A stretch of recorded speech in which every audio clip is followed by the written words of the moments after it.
উনি বাইরের থেকে আমাদের দিকে বলেছে যে তোমরা জাতীয় জনতা দল যতক্ষণ পর্যন্ত শেখ হাসিনা এই দেশ ছেড়ে না পালিয়ে যায়, আমরা ঠিকই রাস্তায় ছিলাম, আমরা শেখ হাসিনাকে এই দেশ ছেড়ে পালিয়ে সরে যেতে বাধ্য করেছি।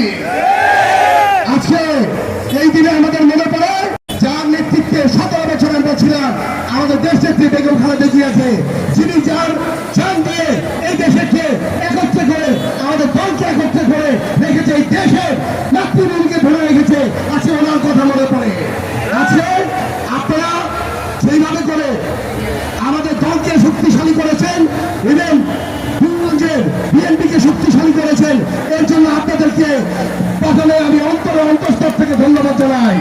আজকে আমরা একটা ঐতিহাসিক বিজয় র্যালি বের করবো, যে বিজয় র্যালির মাধ্যমে সারা বাংলাদেশের সবাই দেখবে যে বাংলাদেশের সবচেয়ে ঐক্যবদ্ধ হয়েছে আমরা বিএনপি আছি, সবচেয়ে সুন্দর হয়েছে বিএনপি আমরা কিভাবে কাজ করি, এই জিনিসটা ইনশাল্লাহ দেখিয়ে ছাড়বো।